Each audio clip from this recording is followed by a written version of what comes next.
I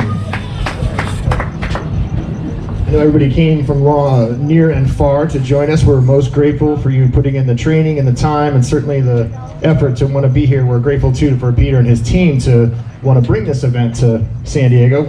Obviously 100% San Diego based company and one of his prime sponsors.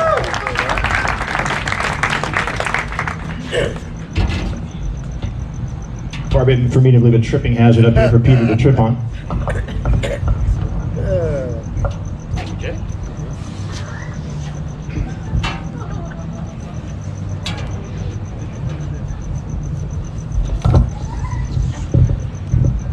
Big week on tap. Thanks again, everybody. Before we get too far down the road, there's a couple people I want to make sure that we introduce. We got a little bit of cycling royalty in the house and some big names that are all going to be riding with us tomorrow. Founder and CEO of Specialized, Mr. Mike Sinyard is here with us tonight. Olympic medalist Nelson Vale's in town. What's up, Cheetah? Amity Rockwell, Dirty Kansas winner, is racing with us. So stoked to have all you guys. It makes this event as high profile as it can possibly be, and we couldn't be more excited than to have everybody here with us. But I don't want to delay what we're here to do any longer. So the list, if I tried to just list it off, would take hours, the race accomplishments and everything else, but we'd rather just hear from him. But a couple of the highlights: winner of both Tour of Flanders and Paris-Roubaix. I'm going to try and make sure I get this so I don't mess it up, because these are the really important ones. He won the Tour of California in 2015 and the overall, and leads that event with 17 stage wins.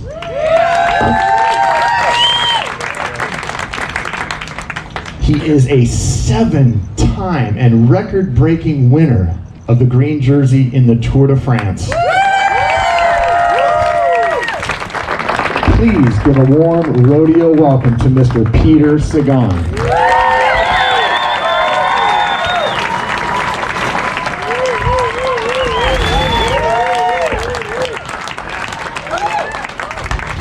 Hello, everybody. You forgot something. What that's not uncommon. What happened? What I forgot? Yeah. We were gonna get to that. We were gonna get to that. Okay. Obviously, those hold a bit of importance in your life. I'm guessing. I think so. No. The one thing is more important. What's that? It's my son Marlon. Very nice. That's a great place to start. How old is he? He's very good. He's growing. That's what he's doing, right? Is he on a Strider bike? Is he already on 2 wheels? How old is the young man? Now he's still on the 3 wheels. Yeah. On the 2 wheels, he doesn't like it. I'm sure he'll get a lot of good coaching in that regard, yeah? Oh, well, it's okay for me. Well, that's maybe a good place to start then, is when you were a younger cyclist. Growing up in Slovakia, what were your major influences in the sport? How did you get started? What were the important hallmarks in your younger riding life that made cycling so important to you? Life? No, but first of all, I started to ride bicycle because of my older brother Juraj. He started when he was 9, and after 1 year he won some, races, and I wanted to try also, and I tried bicycle, and he was winning in oldest category, and I was winning in youngest category, and then we just continue like that. And now you get to race together on the same team as pros. Now, yes, but that's, happy ending. Well, lots of stories still to be written, I think, too. Oh, yeah, but it's in my book, right? It is, yeah. The book which I'm sure most everybody has read. There was an interesting story I researched about you that talks about a bike race that you were in. The bike that you had, you inadvertently sold, and then the bike you got was, I believe, your sister's bike, which broke the night before the race. Do I have that right? And then tell us how that happened and what happened in the race. Well, that's nice because it's a true story, All the good ones are. When I was junior, then second year of junior, before the season, in the winter, I sold my bike, and after I was waiting for the bike from the sponsor, and they just promised me, you are going to receive for the new season new bike, and the bicycle doesn't come. And it was 2 days before the race, and I said, okay, then I'm going to take this bike, and it was bike of my sister. And when I just settle up and fix it and stuff like that, then day before the race, I just broke it. It was from aluminium, that was very hard to fix it, and my father had, like, also he has good friends and stuff, you know, that he just fixed aluminium frame, yeah, during the night, and yeah, day after I just raced on the bike and I won the race. It's that easy, folks. It's that That was easy. only one race, only one day. A lot of your success, though, as a junior was in cyclocross and mountain biking. When did the transition to road? How old were you when the transition to racing on the road took place? I started like 9 years old. Yeah, what I said, and after 2 years I started also with the road bike, and after with on the track. And I was continuing like that until 15.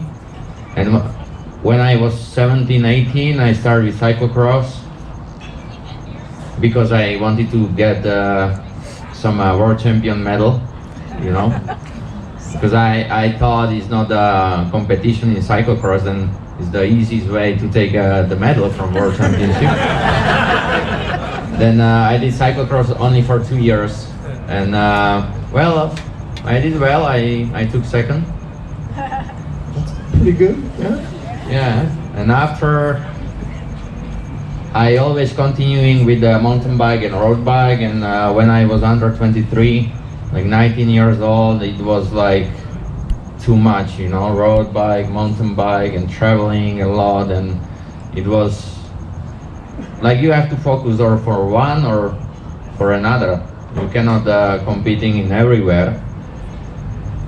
And then I had, you know, the offer from Liquigas. In that time, Liquigas Doimo, that if you want to become like pro, then we are going to take you in on the road. And I said, okay, I try. And I just came to Italy, and I was living in Italy for 5 years. And the career kicked off then, and you did quite well very early on in the pro ranks. The engine was obviously there, the race and the tactics. What was the biggest transition you made out of U23 into that pro rank? What was the racing like? How different was it? For me, it was not different. More what I was thinking about how different is my life. Because I was living in Slovakia, and then I just moved to Italy, and I was all the time alone. Then after I started thinking like what I need, and I was very happy that Uri, I managed it with him, that he came with me in the team. You and he are very close, and that's a very unique situation to get to. I would think in any profession, work that closely with your brother. And obviously probably in different roles in every given race. Is there ever a time when you say, hey, get me a beer? And he's like, hey, get your own beer. You know, I get you bottles all the time. You go get your own beer. Or does it work the other way around when you guys are not on the bike? No. Oh yeah. For bottles on the bike, somebody going to take care. But if I have to bring some, a couple of beers, then it's no problem for me. I like that. Who were your major influences or idols as a young cyclist growing up? Who did you look up to? Oh well, like a young man or something, could be some actors, could be some sportsmen. But I have to say now what I realize, later, then my two brothers were the biggest idols what I had in my life. Where's your guy today? Sorry? Where's your brother today? Is he off training somewhere? Holiday. Yeah, We're in the off season, right? He's in Bali. If you want to visit him. There was a lot of images on your Instagram and your team's Instagram recently of your camp, your team camp, throwing axes, archery, and things like that. Are these new avenues that you're exploring, and possible interest in going pro in any of those rough and tumble sports like that? Maybe it's just a matter of nature, you know. I just throw the axes and they just got in, you know. It's a natural. It's just natural with everything. Well, for those of us, what goes on at an off-season team camp like that? Is it more just events that are more team bonding, or are you doing a lot of riding and training and things like that? Well, in the first team camp is more about team building. Then we just knows each other much more from the team, because new guys are coming in the team. You know, we never meet each other from with the staff from the team, from the office. Then like 60-70 people from all the team, we just get in one hotel, and we just enjoying the time, you know, during the day and in the evening, and it's just for 3 days, and after that it's just gone. Like, we are going for the team camp, and you are dealing always with the riders or with the directors, you know, but you're never going to meet again somebody from the office.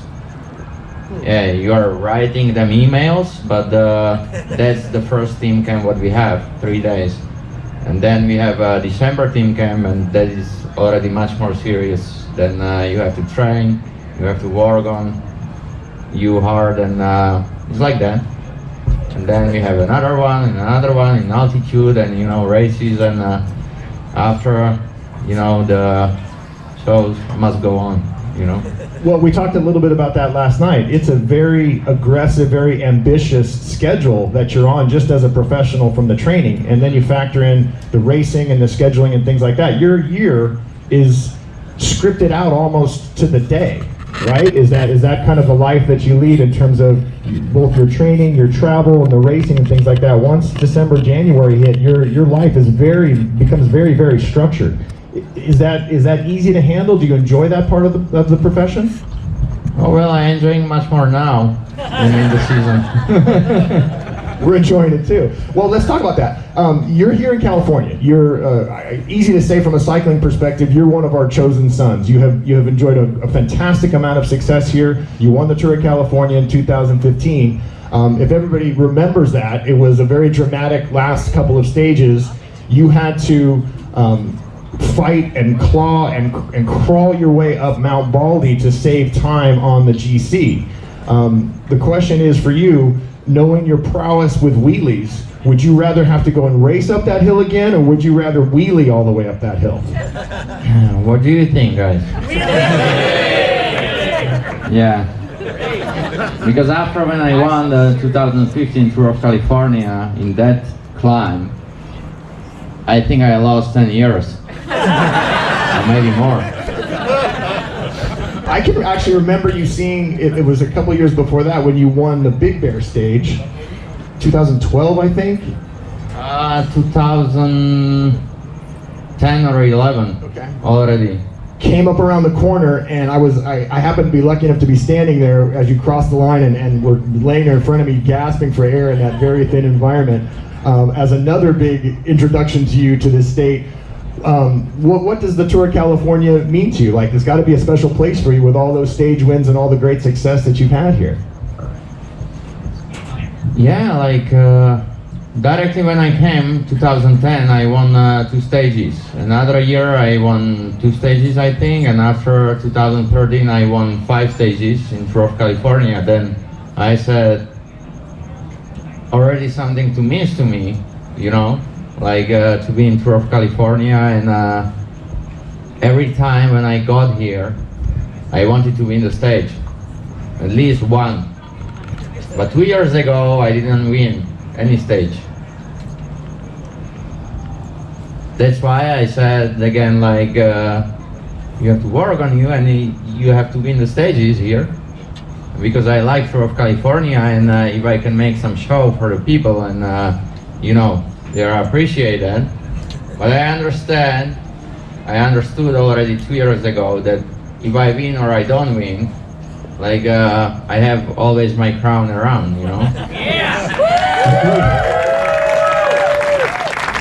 Very much. So this year, you make the announcement to race the Giro, and then, oddly enough, a week later, the Tour of California decides to go on hiatus. I'm not trying to say the two are connected, but what made your decision to go and race the Giro? I am very sorry for Tour of California what's happened or something, because it's very shame for cycling, and I hope for the future is gonna get better, because for sure cycling needs some World Tour race in America. But I didn't know about it. I just decided my schedule, like 1 month ago, and I didn't know about the Tour of California. And when I was on the presentation of the Giro, then I going to do Giro. And 2 days later, just came this notice on the internet, and I said like, wow. We all did. Yeah. Then I'm very sorry for that. Yeah, But I think we all are. I have nothing to do with that. We just figured it was because your closet was full of green and you just wanted to balance it out with a little purple. You just kind of you got 7, points jerseys over here. Maybe we just go gather another 7 over in Italy, just like that. I have to look, for some new motivation, and we will see what's going to happen. It's going to be hard, for sure, but I never did Giro before. Then I try to enjoy it. I'm sure you've already looked, at least preliminarily, at the course. Does the course suit you well? Are you already targeting a few stages that we can expect to see you make a good run at? I don't know, but I expect a lot of people, because we are starting close from Slovakia. Then it's going to be a lot of fans from Slovakia, and then we are continue to Italy. And Italian is taking me, like national. I don't want to say hero, but they are taking like Italian. Then I expect a lot of people also from Italy, and it's going to be, I think, nice, and I have to get ready for that. You're very humble in your approach, and I think I can speak for everyone when I say that your personality and style come across in your racing and in your everyday communication in a time when the sport really needs it. We need the people with the personalities that relate well to all of us, because this is one of the very rare sports that we can actually go and do what you do. We can use the same equipment and go do these same rides and test ourselves on these same challenges. Is that an easy role for you to accept? Do you enjoy? Did it come easy for you in terms of relating with the fans that just love you so much and appreciate your talents and your abilities and your personal style? I enjoy much more just ride with the people than competing in the race. Yeah. And it just happens that the racing part comes very easy. You just tend to cross the line first a whole lot. Oh well, whole life not. I'll try to count my second places or third places. Well, let's talk about that for a second. You mentioned these 3 consecutive world championships. It just happened before. It's Yeah. it's the past. Yeah. Well, nobody's done it. Nobody's ever done 3 consecutive, and winning 3 puts you in an elite group of only 4 other men ever. How does that make you feel? Has that even resonated with you, dude? Is that significance of that? How important is that in your life? Important is takes 4th one. Fair enough. With 3 under your belt, and a parent would say, I love all my children equally, but do any of those 3 wins stand out to you for any reason at all? No, all 3 are special, They were on entirely different courses, and one of them here in the U.S. That's why. The first one, second, nobody expected, and third one, it was like, wow. 3 in a row, like, Like, everyone is special. Yeah, I cannot compare it with any other victory, you know. This year's event seemed just unbearable, and you made a late run to try and bridge back up to the leading group. What was? I mean, I got an ice cream headache last weekend, and I almost called in sick to work on Monday. What was that like out on that course with those conditions? That had to be just incredibly challenging this year. This year was more about mental, you know, the psychology of the riders than the hard parkour. If it's going to be dry and good weather, then it was not a hard parkour, but it just happened what happened. It was like 7 degrees, I don't know in Fahrenheit, how much is it? 35? Yeah, 35 degrees, and it was raining all day, you know, and 260 kilometers, and everybody just freeze. And nobody expected, at least me, I didn't expect that. Then the tactics just went wrong, and for me it was like very big disappointment, because I expect different race, not like that. But well, congratulations to winner. Well, and the worlds are much different too, right? Because I don't have the same support I have from 7 or 8 teammates of my own. I may only have 2 or 3. So the tactics you mentioned are much different. Are you relying on relationships that you have within the peloton that are different countries? How did that play out in an event like that? What do you mean? I mean, in a normal race, you got 7 or 8 teammates with you. Oh well, yeah. And you can cover moves, you can send people around, but maybe in an event like this, you may only have 2 teammates from your country. Do you rely on the relationships you have within the other teams and the friendships that you have to help instigate moves or cover moves and things like that?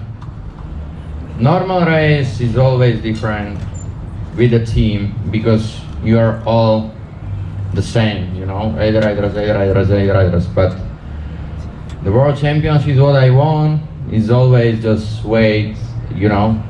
And this year I did the same tactic, and it was always the same, more or less. And my brother stayed with me until the final, and then you know, I have to decide the thing. And the worst race what I ever had, it was Olympic Games, because I'm always alone. No my brother, no nobody, you know. We are a small country, Olympic Games, you know, every country is just only 4 or 5 riders, and you cannot predict, you know, some tactic, what is going to happen, and then it's just what's going to happen is going to happen, and anarchy and attacks everywhere, and we go or not go, you know. And a little anarchy every now and then, right? And you're just deciding like what is good, what is bad. Is not cycling. What I used to. Will we see you racing in Tokyo in the Olympics on the road? Yeah. Let's go back 3.5 years ago to Rio, where you raced the mountain bike at the Olympics. I'm sure I was among many in the world that let out a collective gasp when you had to pull out of the lead group with a mechanical. You were going to win that race, right? You were there, and everything was comfortable, and you were poised to win that race. If you believe that, then okay. Who knows, you know? Oh well.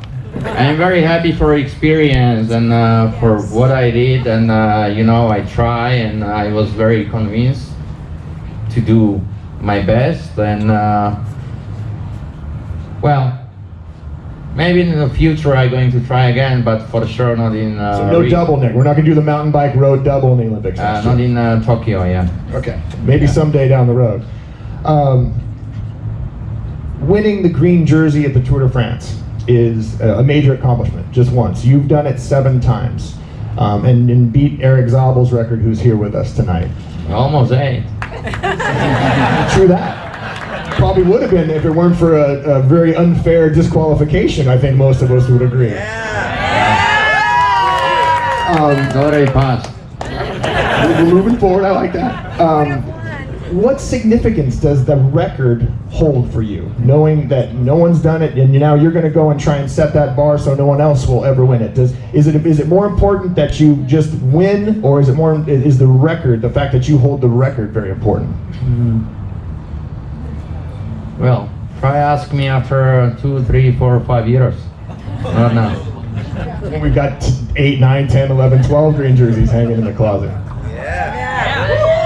You'll see. It's not easy. If it was, everybody would do it, right? Right? Given your position in the peloton, I'm a big fan of the gruppetto. Okay, I don't go uphill very well.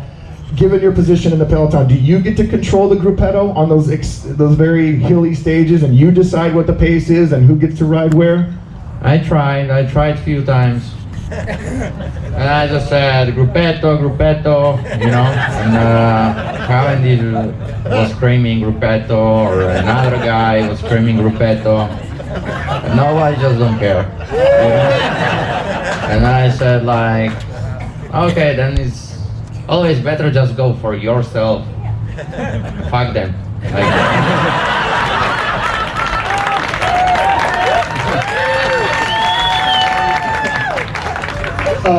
let's talk about something else that I think is fun for you. Tattoos and superheroes. Any favorites? Any favorites on the superheroes or supervillains side of the thing? Oh, superheroes. Wow. That's my best thing, what I was watching when I was a kid. Okay. Who were the big ones in your life when you were a kid? First one was Spider-Man. Then was Wolverine. After become Hulk. And now when it's Thor, it's also good. And the last one is Joker. If you had a superpower, if you could pick a superpower to have other than the ones you have already, what would that be? That's what I mean. Joker never had some superpower. But he just managed everybody.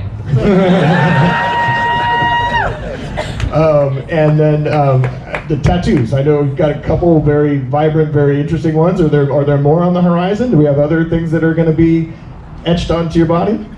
For sure. Such as? Any ideas yet?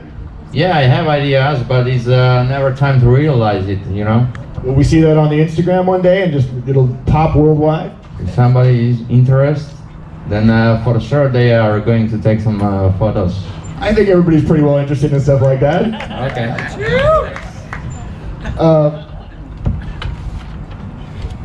So we talked a little bit about your schedule and what the camp means and the training. What does your race schedule look like next year? Where can we expect to see you? Everybody knows it, right? Or not? Yes. Giro, Spring Classics. Spring Classics, Giro, Tour de France, Olympic Games, and then we will see. You have that beautiful trophy from Paris-Roubaix, a piece of the actual cobble. Where is that trophy today? I don't know. For sure, when I'm gonna have time, I'm going to figure out where is it. You know? Imagine in your house you've got a room of just trophies and memorabilia and stuff that hasn't even been organized and sorted through just yet. I have no house. That's the problem. I can't imagine you do, because given the schedule and the traveling and the sponsor obligations and everything, there's very little time to do anything else. Yeah, I have an apartment, no house. That's a pro lifestyle. Far be it for me to be greedy. I would love to, if anybody has a question and the folks would like to talk with Peter, throw your hand up. Let's see what you got, sir. I'm Sergio. I have a question regarding the Giro d'Italia. I know you started your career there, but do you expect that the Italians are going to like you winning, or it's going to be harder for you to, win the Giro?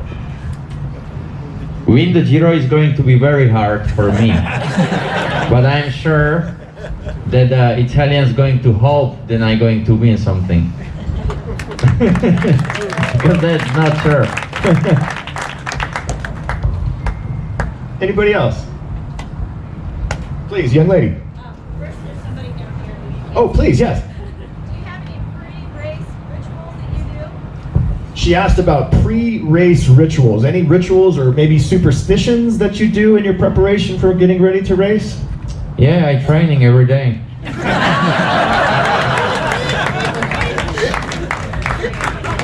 Well, from the start of the season, I going to Argentina, then I going to prepare in Colombia in altitude, and then I going to Europe for Strade Bianche, Tirreno Adriatico, and then the Classic is starting. Then it's almost the same schedule, but yeah, different place.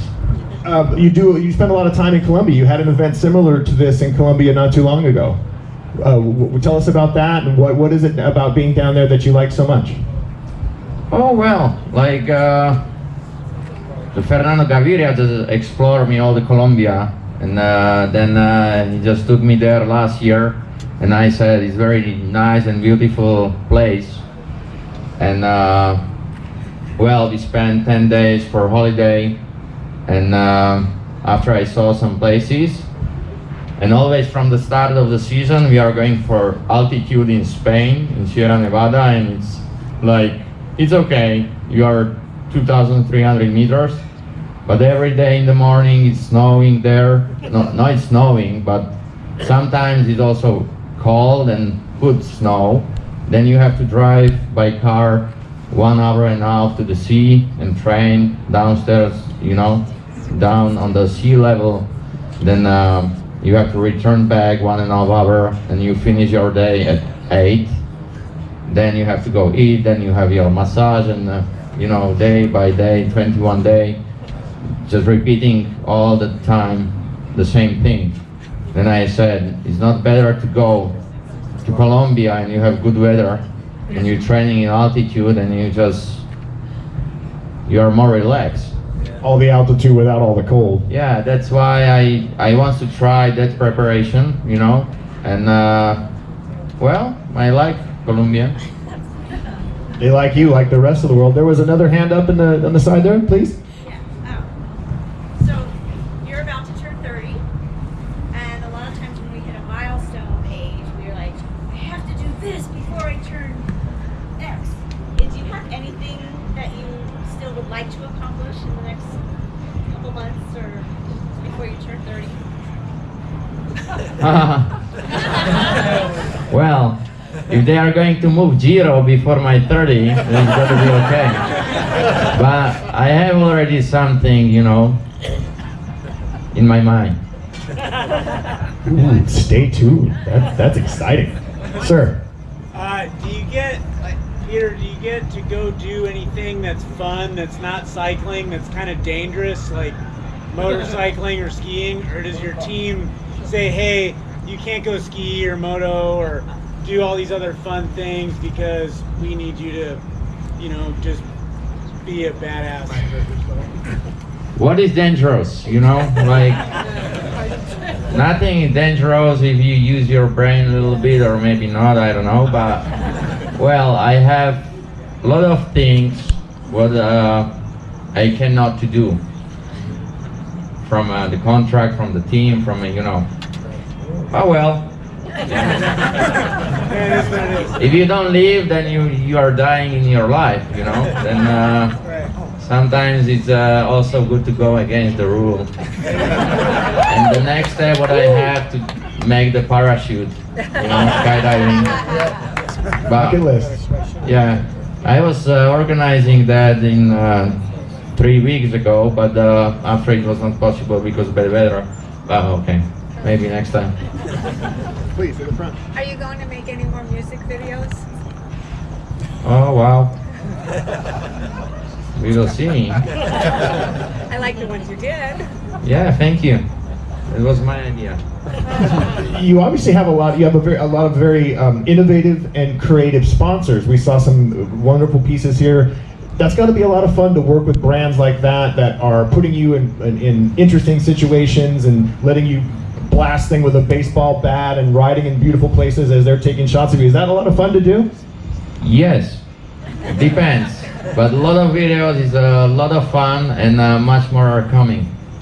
Can't wait to see that. Anything you can tease us with, like how soon or what we might expect to see? The best time when you don't expect that. Guy's a master. I'm just awed by this. We got time for a couple more. But the young lady, please, in the front. I have one question. How many hours sleep do you need before the ride tomorrow? Oh well, I have to stand up here like 6 o'clock in the morning. Then I have to go for 5 o'clock from my hotel. Yes. Then I'm going to sleep already. Yeah, he's been out here. He's been out here all morning. We had a ride with some folks that were out with him this morning, and he's been here all day. He's been super gracious with his time. Please, the follow-up. And then, do you have any plans, as you do in other countries, to interest children in our areas to get into riding bikes more? Oh well, in Slovakia, thank you to Specialized, Sportful, Osmo, you know, my supporters or sponsors, what I have, that they are doing sponsoring for the team where I was growing. And when I was grow there in that team, it was 15 kids, you know, and I was with them and I grow with them. Now we have like 70 kids, and we are leading around all Slovakia, and you know, they have opportunity to grow in Slovakia just thanks to my partners and staff. Then I'm very thankful for that. And then in Slovakia we have the kids tour of Peter Sagan. Then the people and families can come for competing with the just young kids, like from 3-4 years until 14, 16, you know. Then they can have a very nice weekend with some program, you know, they're entertaining and some nice stuff to see, and yeah, some shows. And the kids can have fun, you know, competing each other, and to have race and start to grow with this kind of sport. And I think already that is helping a lot for Slovakia cycling. Then we will see in the future what we can promote, you know. Very nice. Thank you for your efforts. Right here in the front, please. What advices would you tell to a 19-year-old that wants to be a pro cyclist, that wants to become a pro cyclist? They work hard and never give up. Sounds pretty good. We got time for just a couple more, sir. Why do you think women are attracted to you?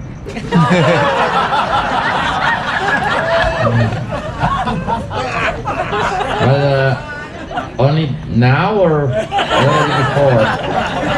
Because I did a haircut in the meantime.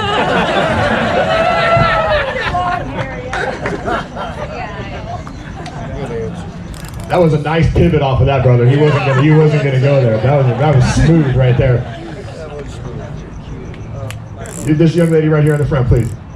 In the far, far future, when you decide to retire, do you think you'll ever go into coaching or training new riders as they come up? For sure, I'm not the best coach in the world.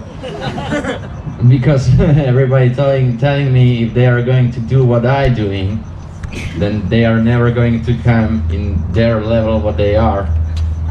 Then I said, okay, I never can be the coach.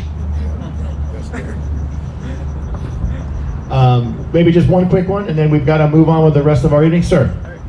What is the worst experience in your cycling career? What's your worst experience in your cycling?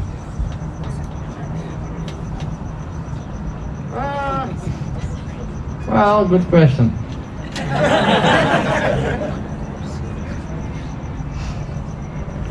Well, the worst experience could be something, but it just happened like 5 years ago when I wanted to stop with the cycling because it was just too much. And after that, I start to breathe again, you know, and start winning again. And if I can imagine that at that time I'm going to stop, then never I'm going to be here with you now, guys. and that is my worst experience what I had in my career. Well, speaking on behalf of everybody, we're glad you didn't. We're glad you stayed with it. And the success that you've achieved is monumental, and we know there's more to come. We all cannot wait to watch you. The Giro, wherever else you are racing, you will continue to be a fan favorite. We're most grateful for your support of this event and coming here and being here with us. And I think everybody's looking forward to spending a little time with you on the road tomorrow. Ladies and gentlemen, Peter Sagan. Thank you. We don't have to go anywhere, but Peter's moving on for the VIP bowling event inside, where you actually bid he bid for himself last night on that, but there's a bowling experience that's going to go on. I can't thank you enough. Folks, for the ride tomorrow, we roll out at 7 a.m. There will be plenty of Blast Radius coffee on hand.